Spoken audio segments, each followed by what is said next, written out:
Thank you. Oh, excellent. So, Remember to turn your mic on. remember, it is on. It is on, yes. Okay, okay. So thank you for having me here. Thank you for coming. Um, so I want to talk today about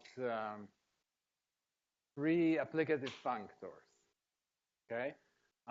But really, this is just a pretext because I wanted to talk about all these interesting connections between category theory and programming. And since these applicative, free applicative functors, this is something that I worked recently on. So this is a good topic to start with. Well, I'll try first to maybe motivate you a little bit about applicative functors and especially free applicative functors. Um, and the plan is, well, so first of all, applicative functors are the same as they are also known as lax monoidal functors.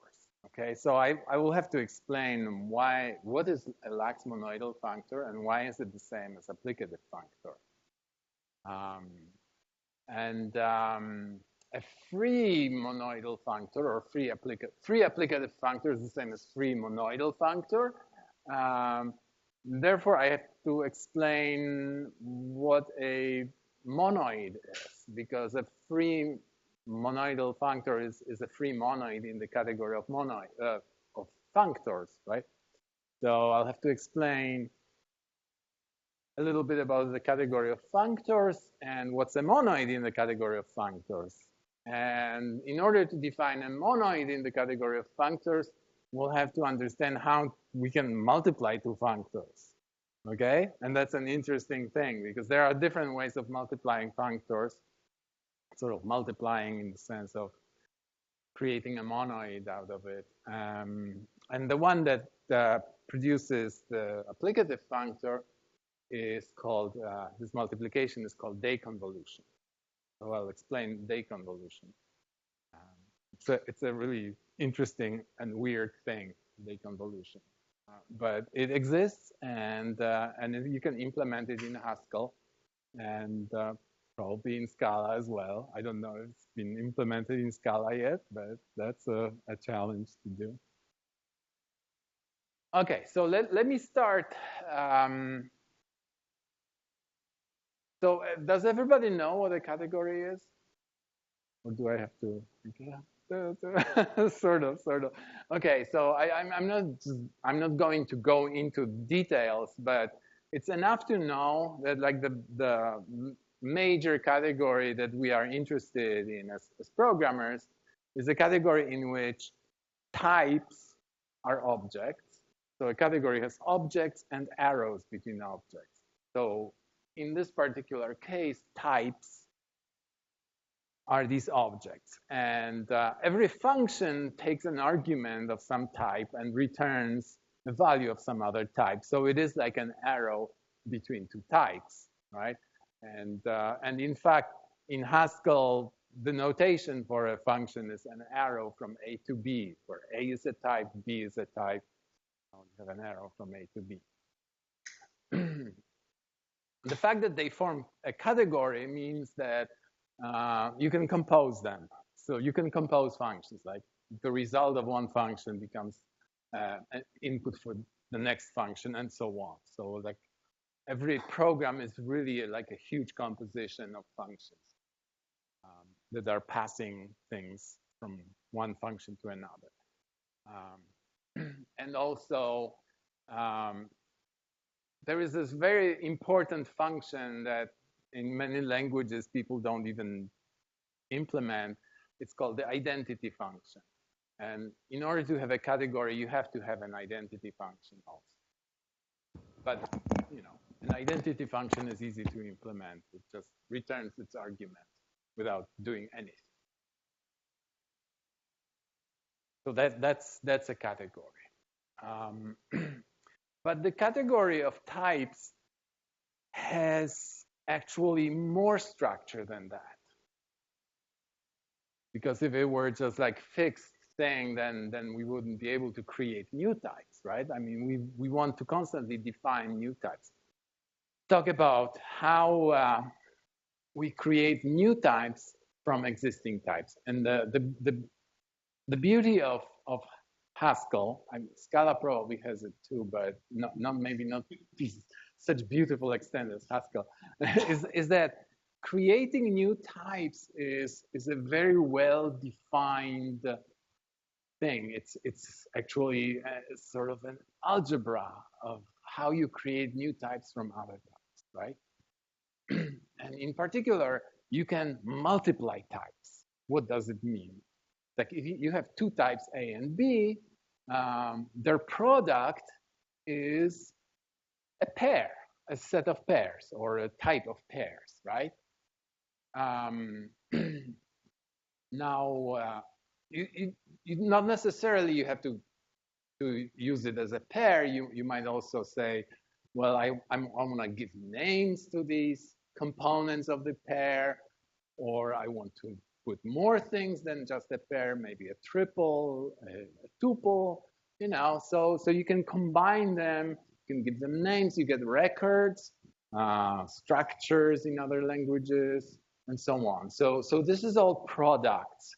The important thing about a product type is that in order to construct a value of a product type, you have to provide all the components. So you have to provide a value for each component. And only then you can create a product type, right? A value of a product type.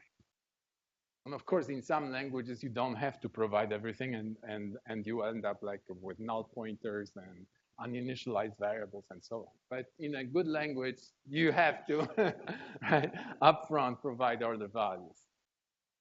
Okay. So that's the product. Why is it called a product? Because it has something to do with multiplication.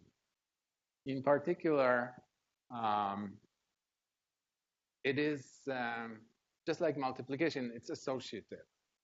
But it's not associative on the nose, because like if you write something that's you know, a pair of A, B, and then you say, oh, I want to pair it with C, right? It's not exactly the same as pairing B with C and then sticking A in it. I'm not changing the order, mind you, okay?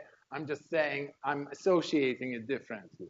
Okay, so if you have a function that accepts this and you try to pass it something like this, it will complain, at least in Haskell. In JavaScript it won't, but in Haskell, right? But these two things are equivalent. I mean, they have the same information, and this the like correct way of saying that they are the same is that they are isomorphic. Okay, which means that there is a function that takes this and produces this, and there's another function that takes this and produces this, and these functions are inverse of each other. Okay, so if this is equal to this or equivalent to this, that means it's associative. That's what we call associativity.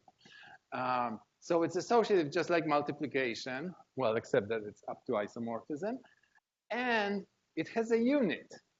What's the unit of this multiplication? Well, in Haskell, it's called unit type. It's like an nullary tuple. So if you pair some value of type A with this unit, it's really the same as just having an A. Because this is a singleton, it has only one value, it's always available, you know, and carries no information whatsoever. So given this pair, you can extract an A, and given an A, you can produce this. And they are inverse of each other. So up to isomorphism, so this is like the left unit. There's also the right unit law. Okay, and there is this associativity law. You have a question? Because of the video. Of course, yeah. So I'm guessing that the isomorphism holds up even when you've got some sort of recursive type, but I don't see why that would be true. If you have what? A recursive type.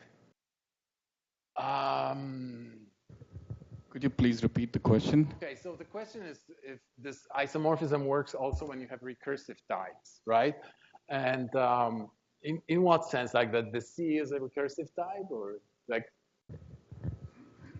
I mean, these are totally arbitrary types. Sure, right, but suppose you had some type that was set up recursively, so you define a type and it's a product of itself.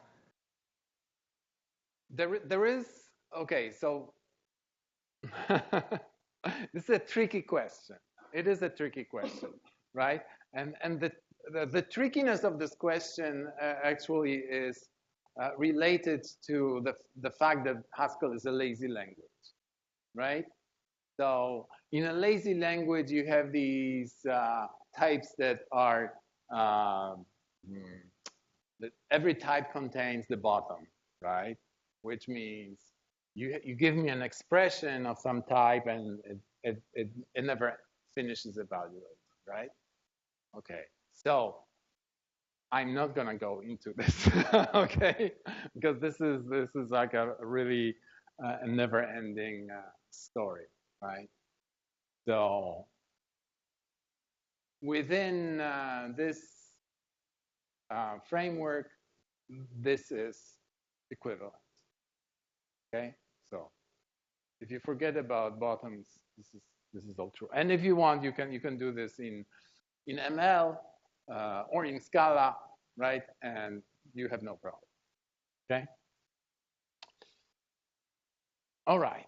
So we have this structure, and so this sort of like behaves like a monoid, right? Does everybody know what a monoid is?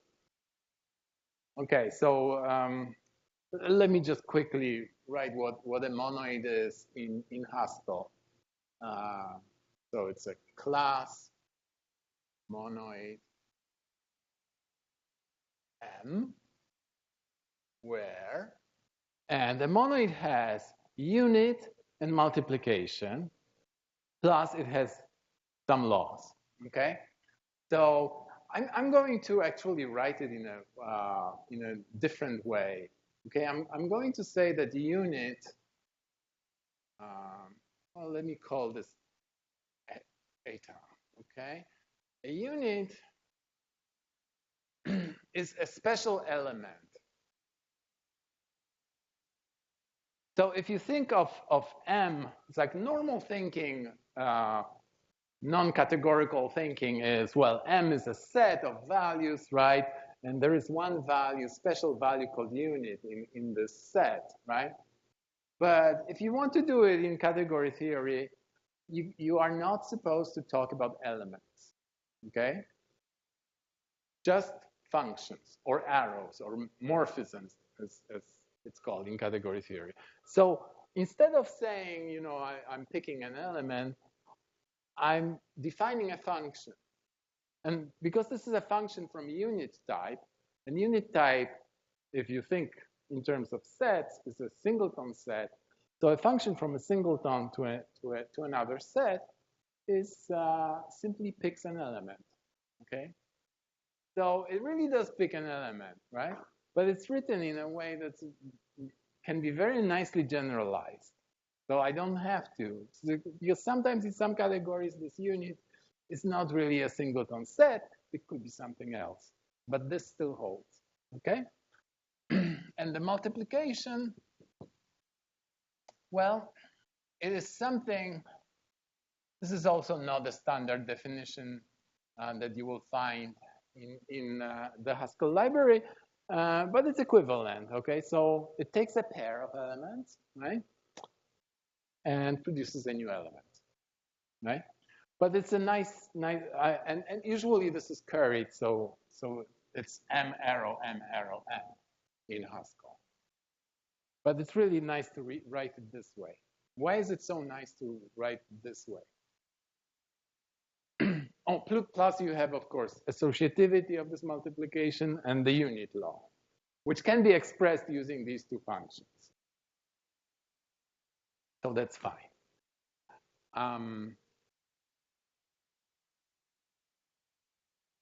Now, if you compare these things, you know, like, okay, in this category, we also have sort of like a multiplication of two things, right? Except that here the two m's are the same. Here we can multiply any two types, right? So in fact, this generalizes the monoid structure to a category. A category is sort of like a more elaborate version of a monoid, when not every two things can be combined. But this imposes a structure on the category, which is called monoidals. So this category is called monoidal category. So it's a category, it has objects, it has arrows between objects, but on top of this, it says you can multiply objects, okay? And this multiplication in this case is just taking pairs. It's called Cartesian product if you think of this of types as sets, right? But it defines some kind of multiplication. And it turns out that if you have a monoidal category like this, then in this monoidal category, you can always define monoids, okay?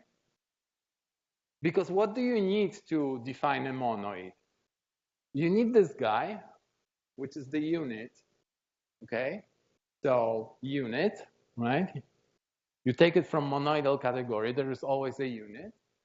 And you have to be able to multiply m by itself, square it, right?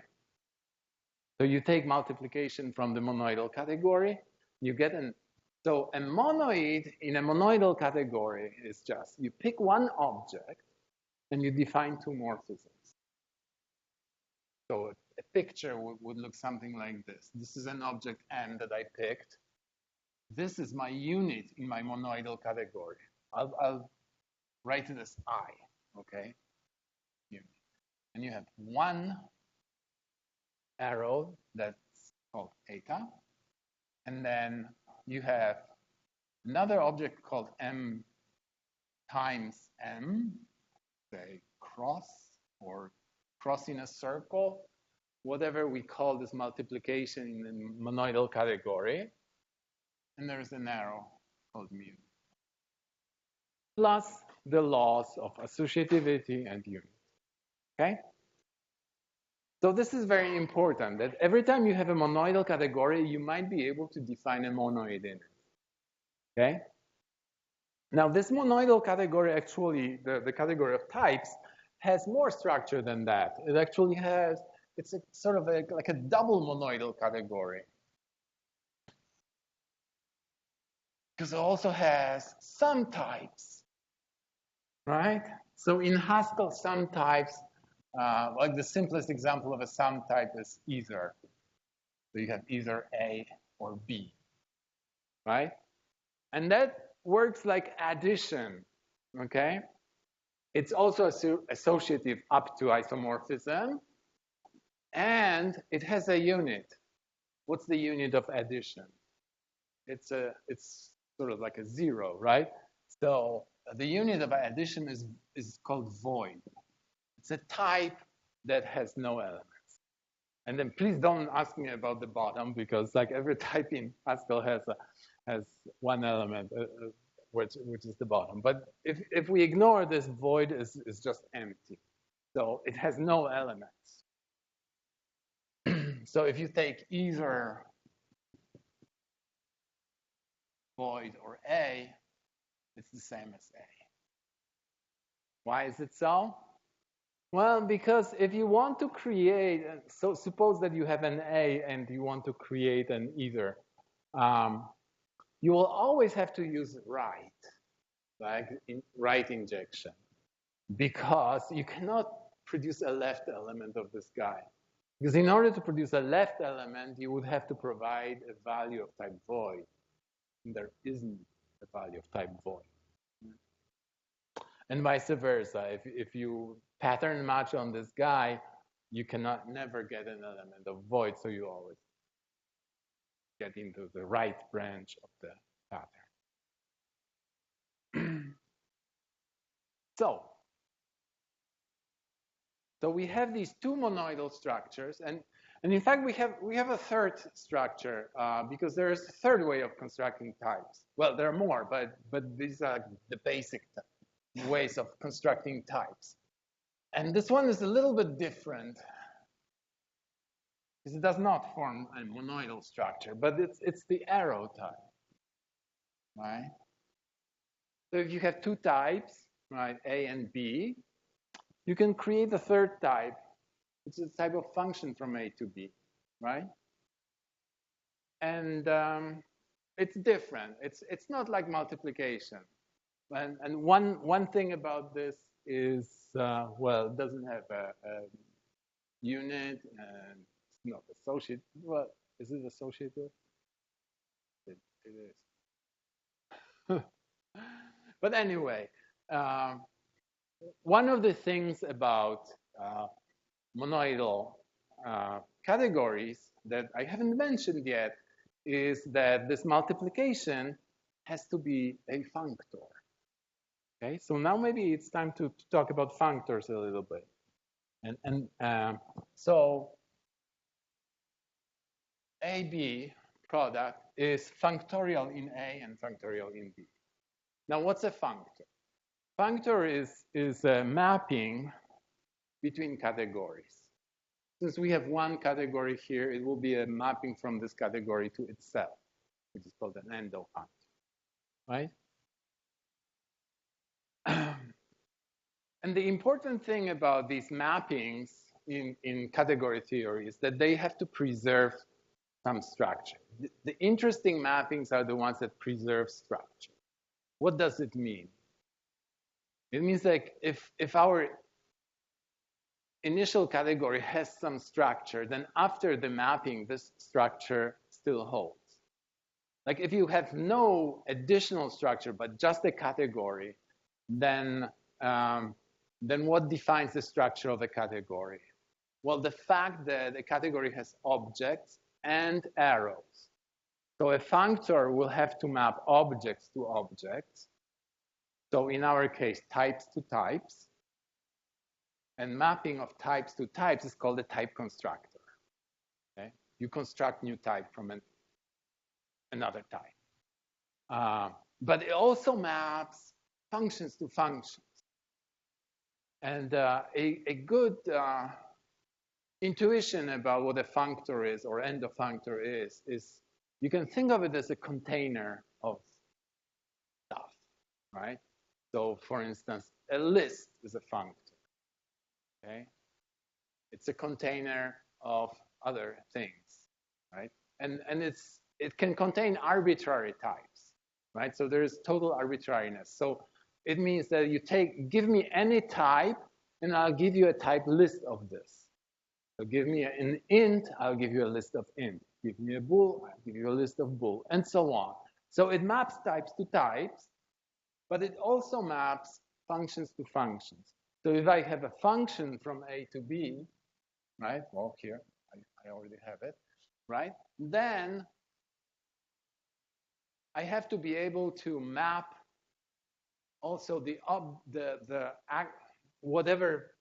I have a functor f, right? I have to be able to map fa to fb, right? So if I have a function from A to B, and this is a list of A's, and this will be a list of B's, right? How does this work? Well, this is called, in Haskell, this is called fmap. Well, fmap here, fmap takes a function from A to B and produces a function from fa to fb, okay? So I think in Scala it's called map, right? Yeah, you guys have this, right? Yeah. So when acting on a list, it just means, well, apply this function to every element of a list, right? So you'll get a If you know how to turn an int into a bool, you know how to turn a list of int to a list of bool. That's very simple, right? This is why this idea of container of stuff makes sense, because you have a container of ints, you apply a function, you get a container of bools. Okay.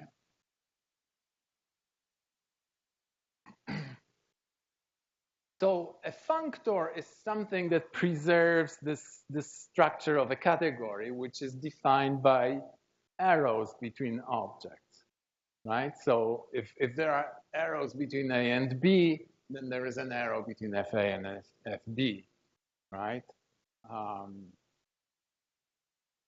And the structure of a category is also defined by the fact that we have identity functions. So a functor should preserve identity function, map identity to identity, and composition of functions. So if you have composition of functions, fmap of a composed function is the same as composition of fmaps.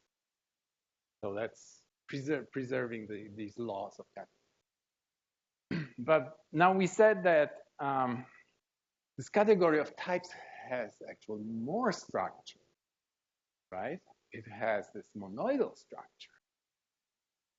So it makes sense to say, okay, there should be like a type of functors that preserve the monoidal structure as well, right? We would call them, let's say, monoidal functors. Okay. So what's a monoidal functor? What would it be?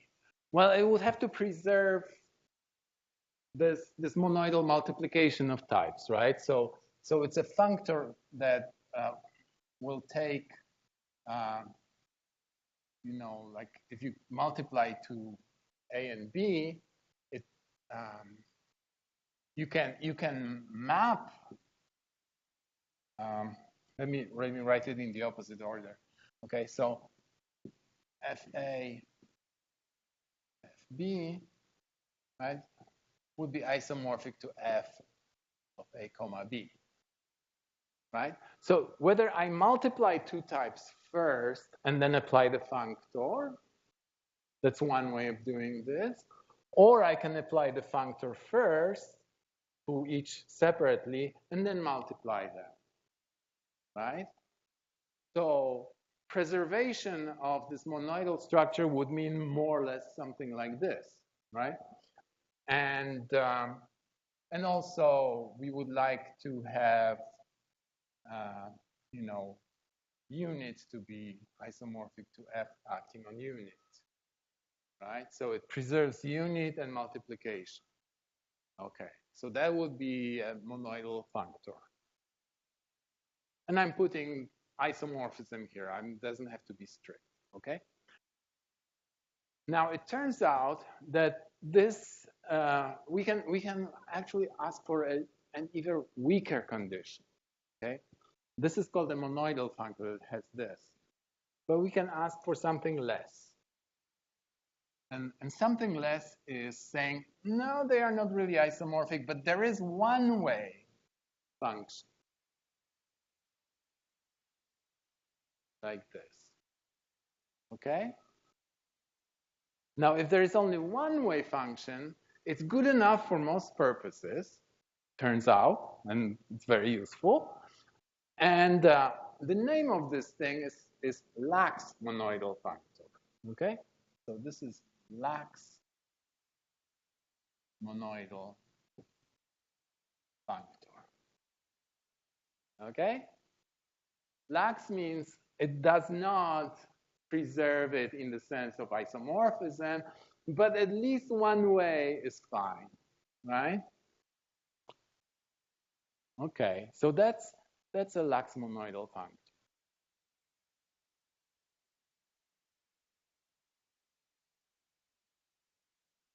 Yes? What's an example of one that would actually show up? He Would can a zip function be an example? Okay, so yeah, the question is actually, I will answer this question soon, okay? Because I don't have, I'll give you examples of lax monoidal functors, but really I don't have to because a lax monoidal functor is the same as applicative functor, and you all know applicative functors, right? I hope. Okay, so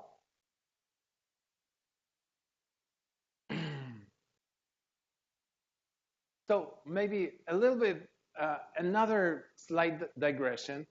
Functors also form a category. And that's an interesting thing. Okay, so now we know that types form a category because there are types and there are arrows between types, which are called functions. Okay, but functors themselves also form a category in which functors are objects. But what are the arrows between functors? So arrows between functors are called natural transformations. And natural transformations are defined. I don't know what I want to erase here. I want to keep the. So a natural transformation is something that we know as some type of polymorphic functions in programming. Okay, we have functions that work on arbitrary types, right?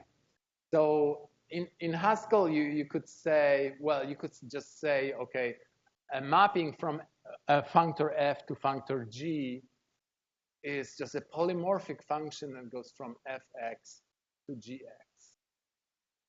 Okay.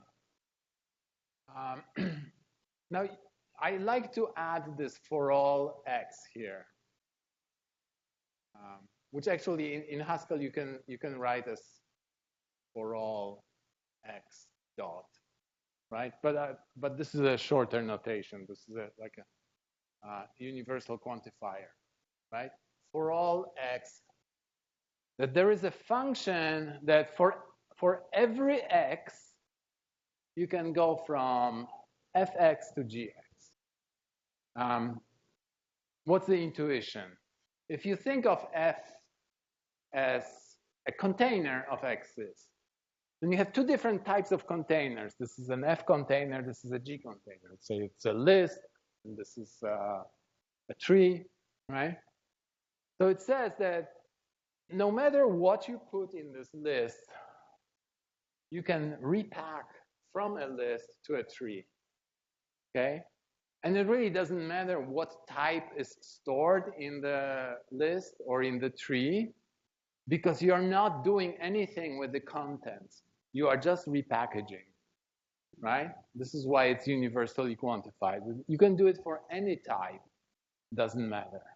So you are not using any property of this type. You are not touching the elements. You're just moving them from one container to another container. So it turns out that functors form a category in which natural transformations are arrows. And you can compose natural transformations, then there is identity natural transformations. So they do form a nice category.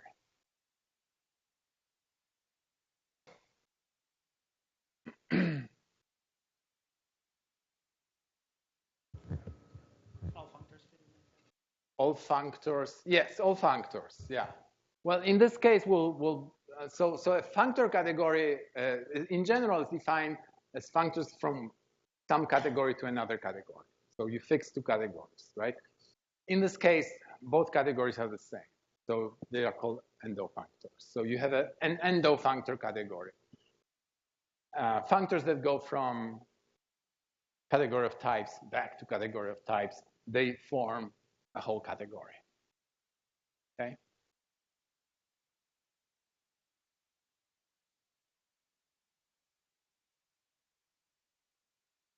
So I mentioned before that there is another structure in this category, right? Well, there is a sum. Sum is not that interesting.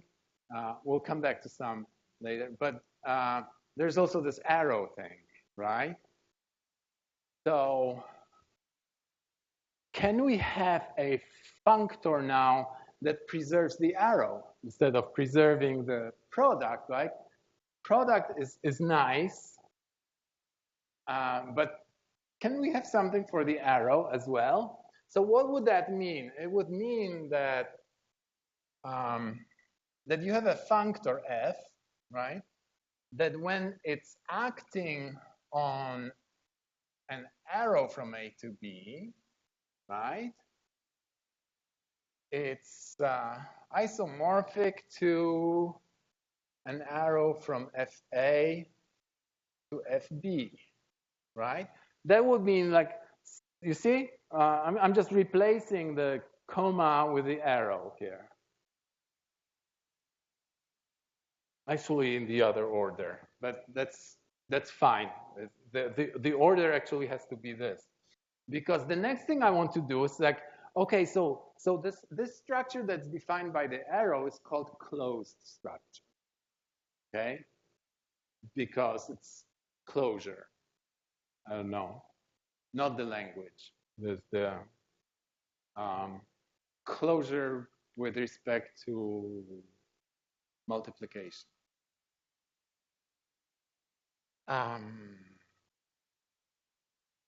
So that will be called a closed functor, the functor that preserves this structure. And of course, we can have lax closed functor, right? Lax closed functor would just go one way only. Not a complete equivalence, not an isomorphism, but just one way. Okay? So a lax closed functor has a mapping like this, right? Let me call this an operator, okay? I'll give it a name that's an operator called splat, right? So a closed functor, lax closed functor, has this operator, plus it has this one, just like the monoidal, okay? So now we have a lax monoidal functor, lax closed functor. And as you can see, if you look at this, and if you remember the definition of an applicative functor, it's almost an applicative functor. An applicative functor does this. Okay? So I tricked you into starting from monoidal functor, and I got you to an applicative functor. Okay, so intuition about applicative functor. Okay, so a regular functor has this property that you can take a function from A to B, and you can, we call it lift it, so that it works on the containers, right? But it's a function of one argument, right? Now, with an applicative functor, you can actually do this with functions of multiple arguments, okay? Because just think about this, like if I have a function, let's say function g that takes A to B to C, right? The function of two arguments, right? If I want to apply this function to a container of A's and a container of B's, right? F is a functor, right? I could apply it using fmap. So if I say fmap G acting on FA, what will it give me? Because fmap gets you under the skin of a container, right? So it gets under the skin of this guy and turns A's into what? It turns A's into functions from B to C, okay? Because it's a function of two arguments, a function of one argument that returns a function of another argument, right? So when you apply fmap to this container, you'll get a container of functions. And now you are stuck, right? How do I apply a container of function to a container of arguments? And this is where applicative comes in, says, voila, this is how you do this, okay? This is a functor that actually supports this kind of approach, right? but applicative functor has one more function, right? It has this pure. So this is the splat that there is pure, and pure takes A to FA, right? Like if you might recognize this as like a monad also has the same function. It's called return in a monad, right? But applicative has this function, pure. It just takes a value and puts it in a container, right? So how is this related? Okay, so I said that the closed functor has this function, and actually this function also is common between closed functor and monoidal functor, right? But this is different. Well, it's not really that different, okay? It's isomorphic. How do I know that? Well, so suppose that I have this. Okay, what does it mean? It means that I have, you know, the function from unit to something, it's the same as picking an element of this. So I have a special element of this type, right? I can F-map over it. We are dealing, all the time we're dealing with functors, so they all have F-map. I can F-map, what function can I F-map over it to get FA? I can F-map a function called const A. Okay? So const A will just inject, will replace this guy, which is just one element, right? It will replace it with A. And voila. So from here to get to pure, I just F-map it. The other way is even trivialer, right? How to get from pure to this? Well, you just replace A with unit, right? So in special case, since this is a polymorphic function, right? I could write here for all A. The polymorphic function takes A. Since it's a polymorphic function, I can call it with whatever type I want, and I can call it with a unit. And I'll get this. So this shows you that closed functor is the same as applicative. But I think I said before that an applicative functor is actually the same as Lax monoidal functor, right? Okay. I guess I have to do this, right? So how do we go between these two? It turns out that Lax monoidal and Lax closed functors are the same as long as we have this duality in the category between product and function type. This duality we know in Haskell as currying, right? So I already mentioned currying, right? So a function that takes a product can be replaced by a function that returns a function. And that's a connection that we need between a product and the function type. Now, in general, not in every category this is true, right? But in this category that we are working at, these two things, this works, okay? So if we have this, then I can show you that these two things are the same. So let me rewrite this. I can now curry this, okay? And I'll say this is an operator like, I don't know if this is called splat, what would this be called? I don't know, a moth maybe? Okay, so you have a moth and you splat it. So I just carried this, right? So if I want, so suppose that I have Lax monoidal, and I want to show you that it supports this operator. So how can I define this operator in terms of the moth? Okay, so this operator takes a container of f's and a container of A's, right? So this is just like one variable. I call it FF, the container of F's. The type of this is container of functions, and this is a container of arguments, right?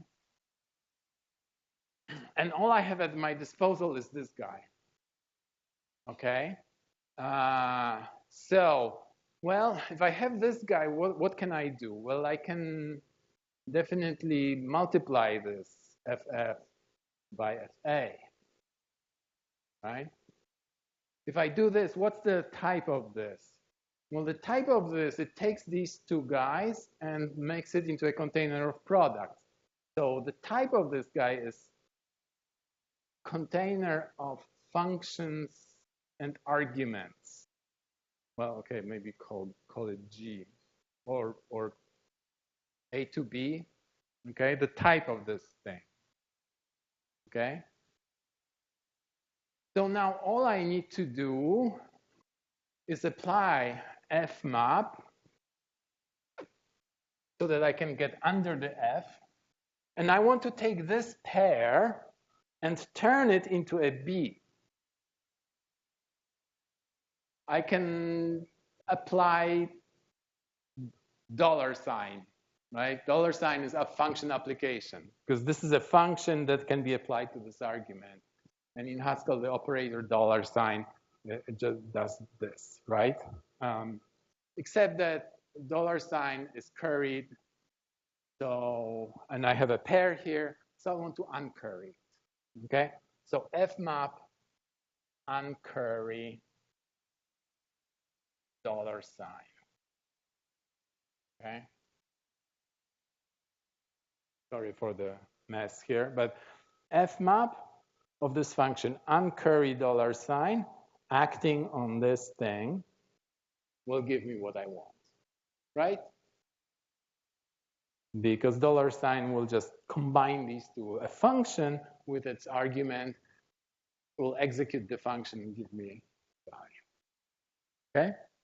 So this way, I have implemented splat in terms of moth, and I have to implement moth in terms of splat. How would I do this? So I have a container of A's, and I want to multiply by container of B's.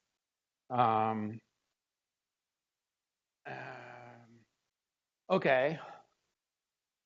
So the way to do this is, let me use the applicative notation for this, right? So I'm going to apply the operator pairing $sign, sorry, not F $sign, yeah, FA star FB. So if you are used to Haskell notation, this is just applying a function of two arguments to two arguments, okay? This is a function of two arguments. Pairing things, creating a pair from two arguments, that's a function of two arguments. So I can apply a function of two arguments to two containers, and now we'll get a container of pairs, right? So this thing works both ways, which proves that Lax monoidal functor is the same as Lax closed functor, and it's the same as applicative functor. So all these things are the same. Okay? Nice. So we don't have to like separately work with each of them and worry about it. You know, they are all the same.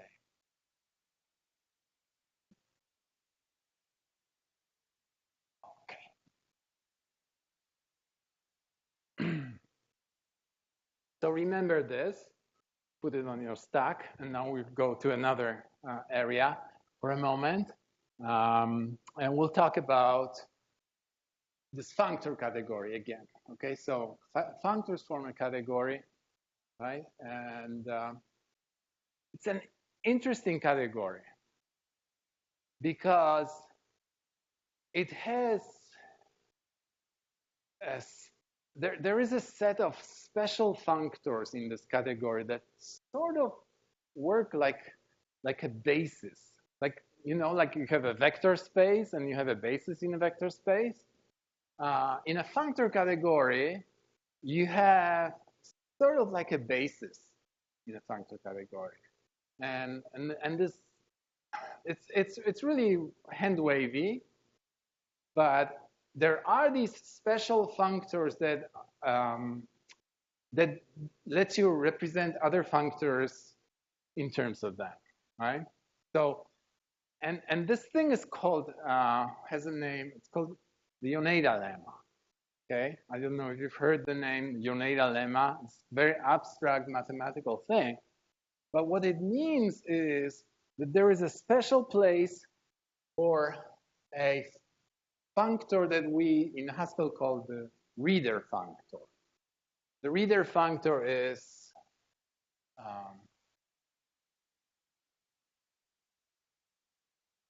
between two types A and B, and it's just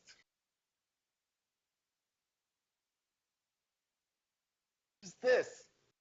It takes two types and produces a function type out of them, okay? So we already saw this before, right? But we didn't have a name for it. It's called a reader functor. Now, it's a functor in this argument, in B, okay? What does it mean? It means that I can lift functions. So I can lift a function from, let's say, B to B prime, okay? I have a function from B to B prime, and I want to create a function that would go from reader A B to reader A B prime, right? How do I do this? Well, this is a function from A to B. This is a function from A to B prime. How do I get a function from A to B prime if I have a function from A to B? Okay, well, I just execute this function to get a B, and then I apply this function to get a B prime, right? So if this is my F, then I just, and this is my G, I don't know, right? Then I just do F after G. So this, F after G. It has the right type, right? Because G will get me from A to B, and F will get me from B to B prime. So together, this will get me from A to B prime, right? So it works. Now, it's not a functor in this first argument. It's actually a contravariant functor, but we don't need that for now, okay? Well, at some point, we might actually use it, but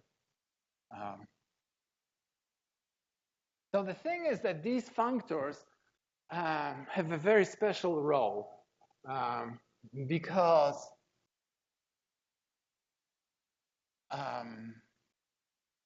okay, so let me write the Yone Dilemma. Yone Dilemma says that I don't want to. So this is x, so this will be x. Okay. So you have to always remember, like, okay, so for all x. Okay, so what is this? This is my reader functor from A to x. Now, if I say for all x, it means I have a natural transformation. Natural transformation from reader to f. F is the functor, okay? So I have some functor f, and I have a reader functor, and the set of natural transformations from the reader functor to fx turns out to be isomorphic to fa. Okay, well, that's kind of surprising, right? But not really. If you think of this, suppose, so how does this isomorphism work? Well, I have a function like this. I have this polymorphic function. It's a second higher order function because it takes a function as an argument, right? So given this function, can I extract FA from it?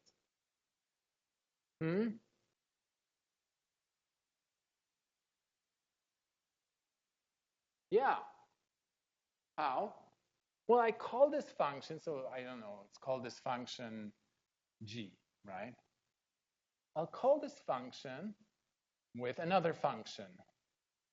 Call this function with ID. Okay? So ID goes from A to A, right?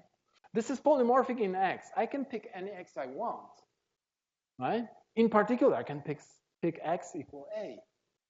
So if I pick X equal A, I always have a function from A to A. I have identity function, right? I mean, for any type, there's always an identity function on this type. So I always have it at hand. If I call this function with an identity, it will produce me f of x. And x, in this case, is a. So I picked a, right? So if I call it with an identity, I'll get fa. Okay? So given this function, I can always produce fa.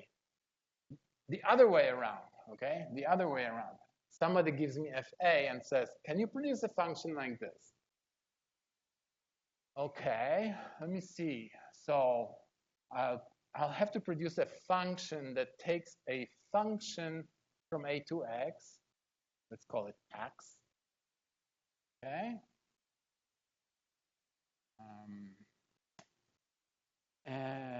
And I want to get fx.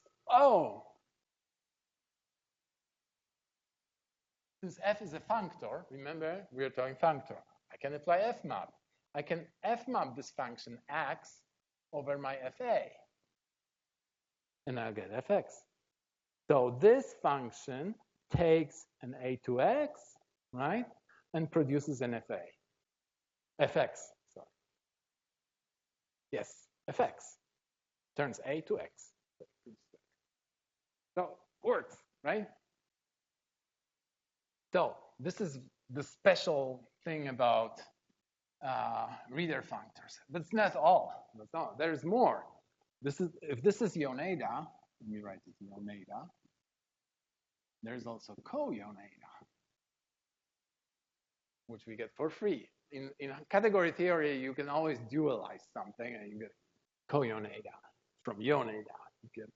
So how do we dualize this? Okay. So I'll be hand waving because I don't want to go into details of this. But the universal thing,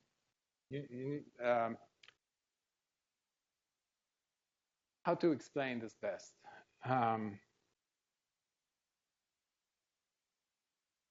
If this is something that works for every x, it means that I have a function like this for every x. So I have lots of functions. I have infinitely many functions here, right?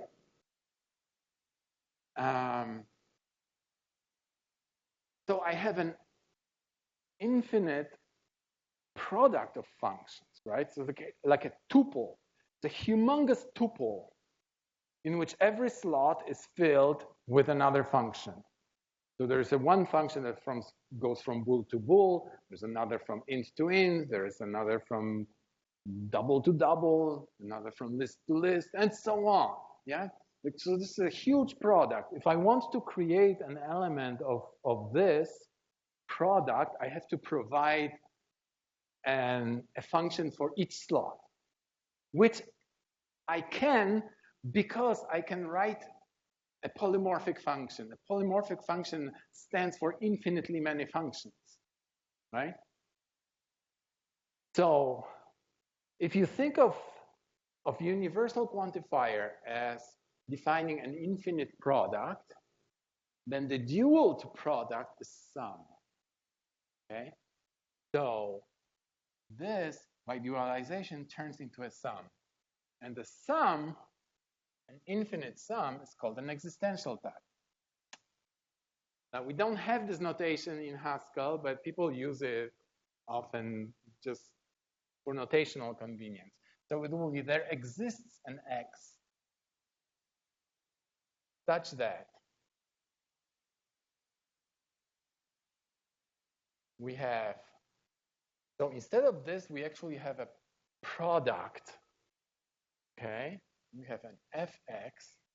What goes here? What goes here?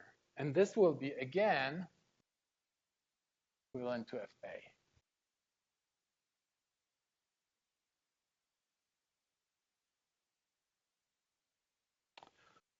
So I need a function from x to a, right?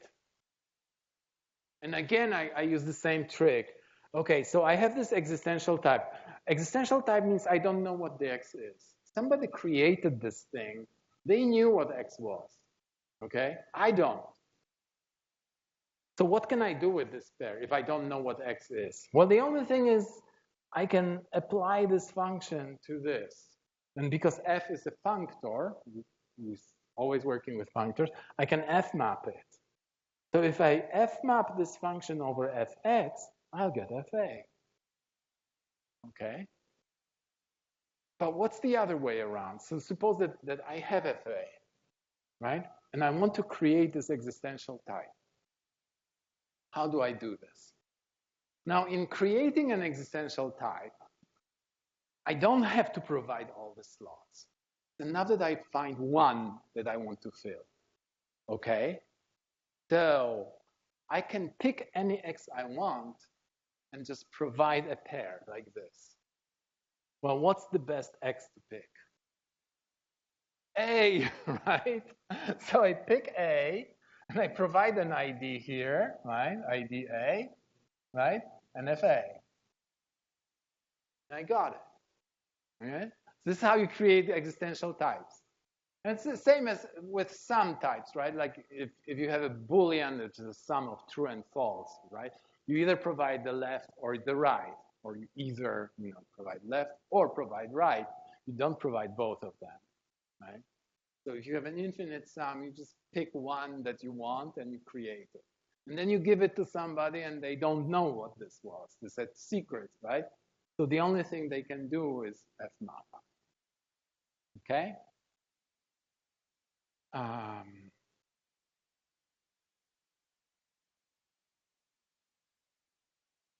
So, yeah, I'm just thinking about the time. It's like, is there a time constraint or can I go on the whole night? Yeah. You can go on. If you want, you can take a break. No, I don't need a break. No, no. What about people? But Do you guys people need a break? Are you fainting? No? Okay, I'll be quick now, okay? Okay, so with this in mind, right, let's talk about this really weird thing called day convolution, okay? Because day convolution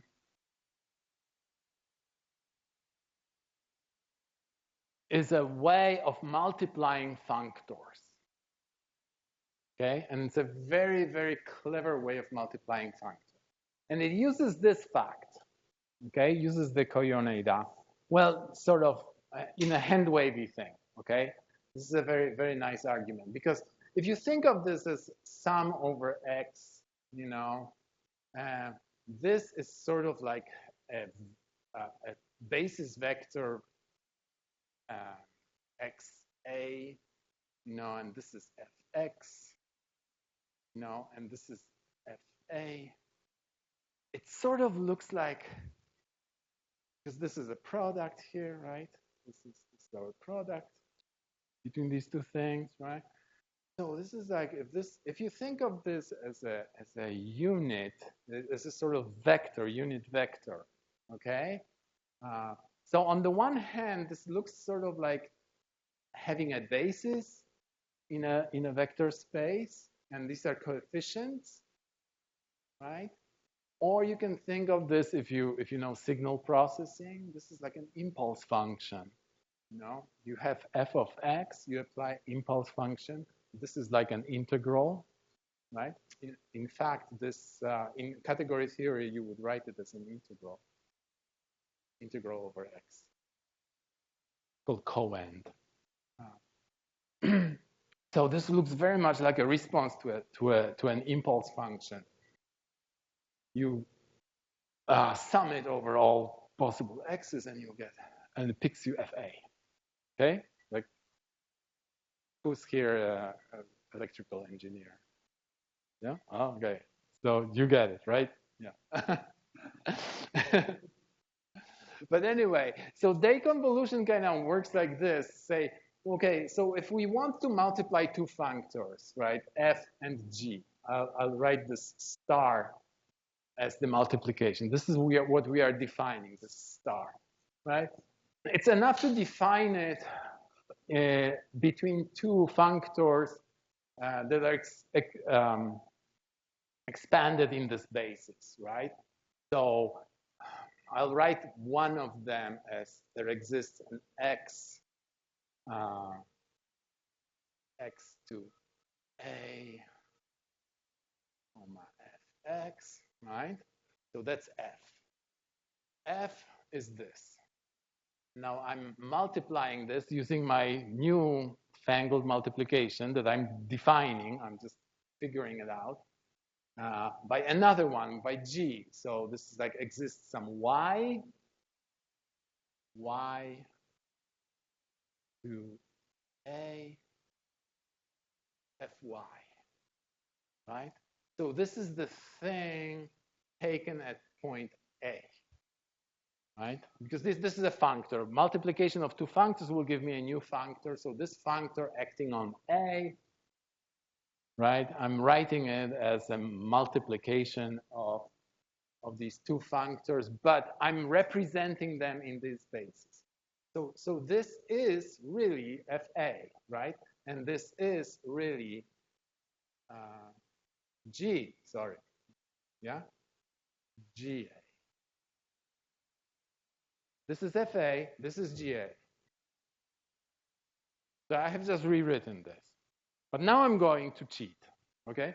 Now I'm going to cheat. I'm going to say, well, let me take this existential in front. So exist x and y. Well, this is not cheating really yet, right? But the cheating is that I'm saying it's enough for me to define the multiplication of these basis vectors. So xa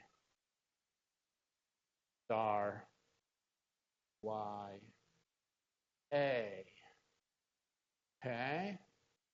And just leave these guys as is.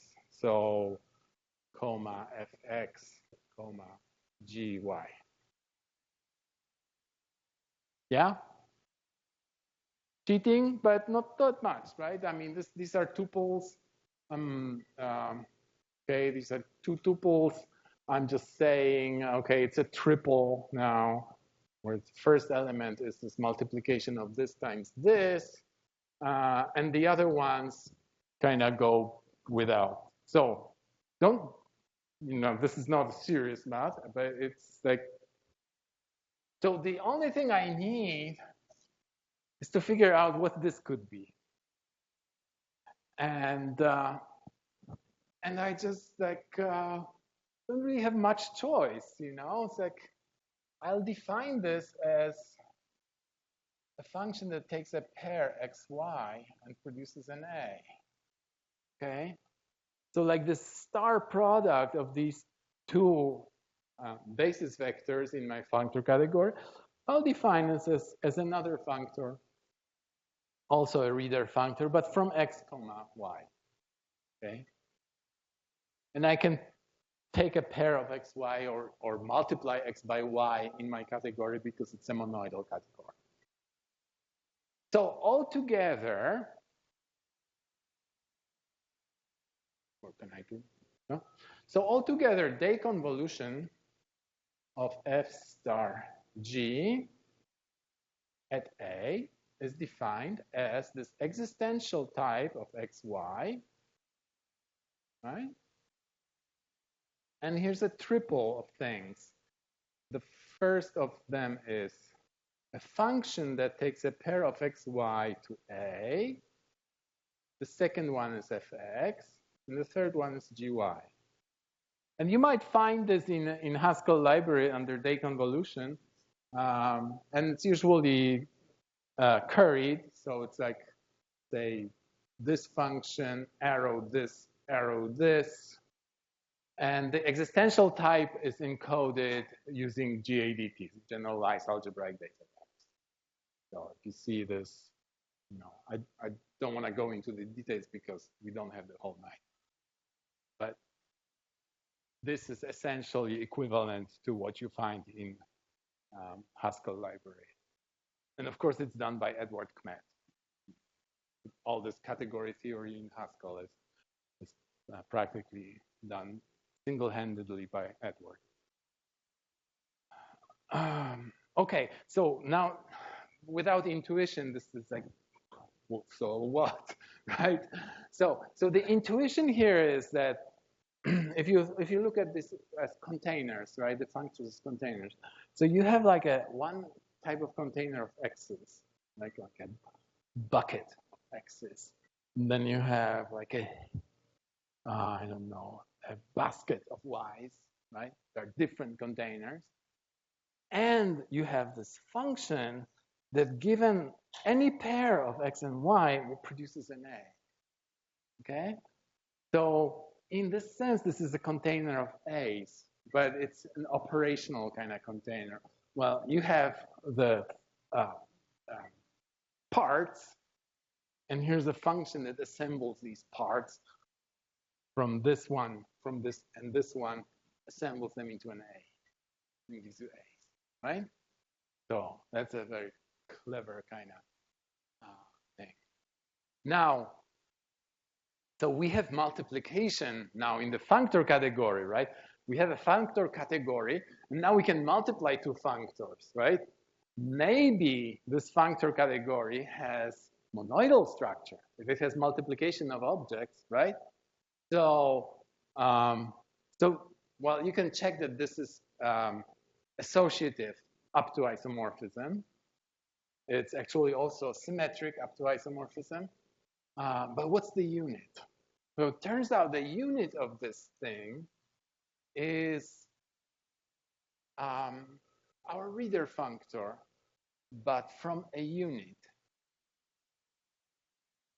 So like this is the functor, I don't know how to call it. It's not identity functor, but it's a functor that's an identity with respect to deconvolution, right? When acting on A, it's equal to this. But really, it is an identity functor, right? I mean, like if you look at it, what does this thing? It picks an element of A. So a set of all these things just picks the A. So it's an identity functor. It takes A into A. So in this particular case, not in every category, but in this particular case, the identity functor is an identity with respect to deconvolution. Okay? So, and if you want to prove this, well, you use the Yone Dilemma. And it just follows. You can find it in my blog.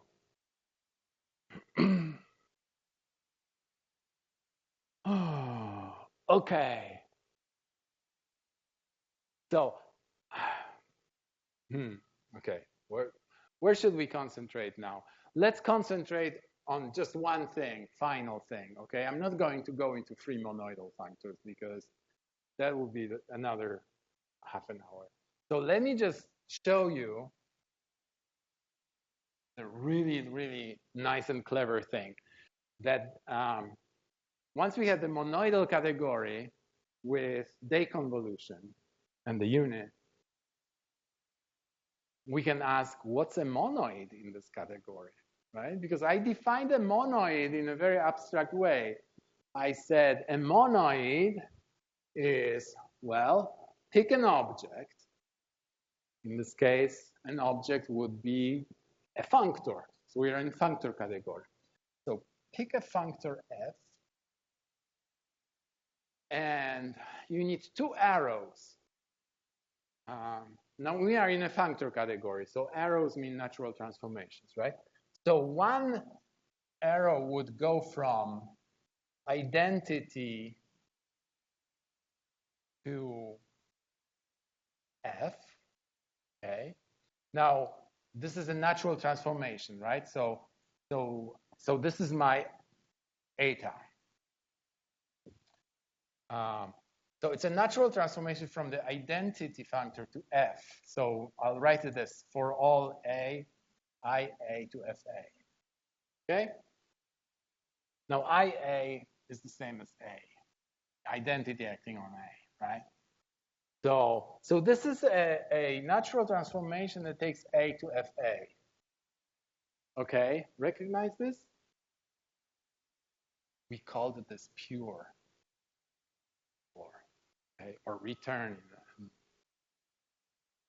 But the really interesting thing is multiplication. So multiplication takes this. So this is my functor F. That's an object that's my monoid. So my monoid is called F. It would go from F times F to F. Right? Remember? Unit multiplication. We are in a monoidal category, so we are, before I used a pair, because that was my monoidal structure in my type category. Here I'm using deconvolution because that's my monoidal multiplication. So I'm taking a square of F and mapping it to F, right? So like before, I take M squared to M, okay? So now you see the power of this abstract definition of a monoid, that I can use any monoidal product I want, and I can work it in any category. So this is also a natural transformation, right? So for all A, that's FA to FA, right? And now we just have to fill in. Did I erase the Yoneda, co-Yoneda? I didn't want to erase it, but I did. Okay, so co-Yoneda. No, I need Yoneda. I don't need co-Yoneda. Okay, I need Yoneda. Actually, I need, contravariant version of Yoneda. But let me rewrite this. So this is for all A dot. Now I'm looking at this. Maybe I'll just like replace G with F, okay? Replace G with F. Okay, so this is F times F at A, but I want to put in front of it, I want to put for all A, this thing going to FA, okay?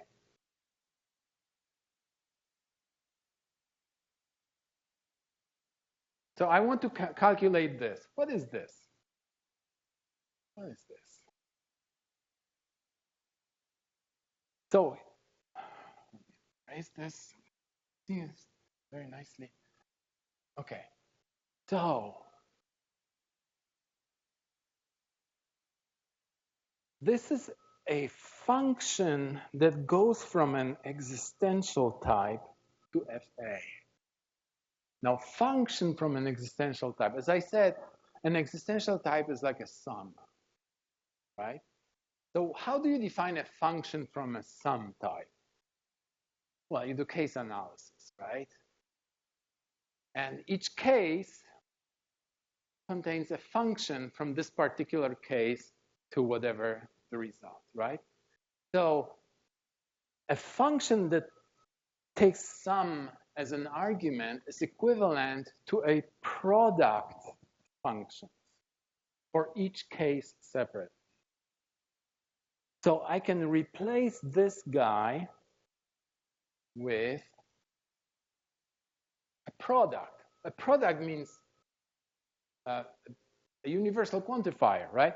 So this will be universal quantifier from x and y. And now I put parentheses, big parentheses around it, and say, okay, so let's make sure I get enough parentheses. So this is like looking very much like Lisp, right? So this closes this, and there is FA, and then I close the big one, this one, okay? So this whole thing is under for all, okay? Because it was a function from an existential type to FA, I change it into a product of functions to FA, okay?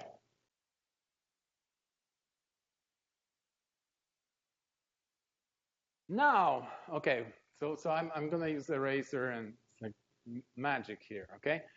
So a function from, this is a triple, right? A tuple, which has 3 elements, right? So it's a function from a product to FA. I can curry it. I can curry it one by one. So I can say, okay, a function from this product Fy to Fa, I can replace it by putting an arrow here. And then I can replace it by putting an arrow here. So this is a function from xy to a, takes xy to a, and then takes an fx, and then takes an fy and produces fa, right? I'm just currying it. I'm currying big triple instead of the normal pair, right? So I do this currying. Okay. And now,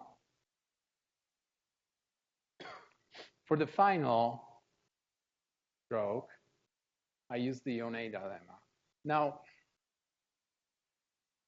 I have to cheat a little bit. So this is one version of Yone. There's another version of Yone, which is contravariant.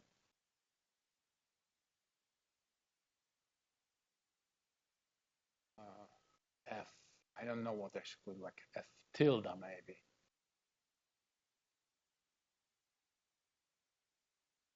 This version works if F is contravariant, okay? Because this, as I said, the reader functor is contravariant in X, okay? This is like a symmetric version of this, but for contravariant functors. Both are called Yone. Well, no, this is Yone, yeah, this is Yone. So, so if you look at this, do I need this? Actually, no, I don't need this. I need this, right? Because I want now to apply it to this. For all A, I have a function, I have a reader that goes from something to A, and it will simply replace A with this, right? Like if I have something like this, it replaces X with A, right? So it takes whatever is here and replaces X with A to get this, right? So I end up with, I hope the camera can catch this. Okay, so I did this. I replace fx remains fx, fy remains fy, but a was replaced by x comma y. Okay? Voila. What is this?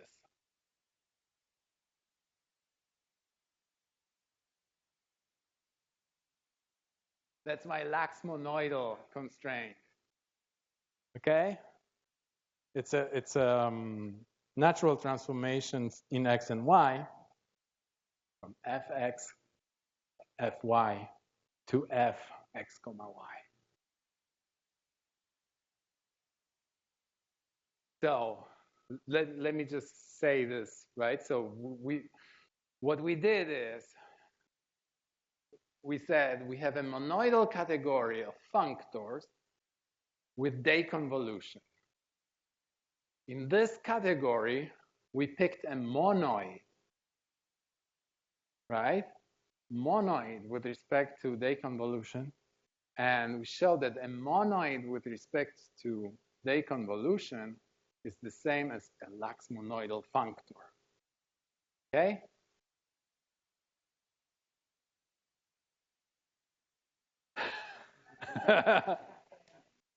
Crazy, huh?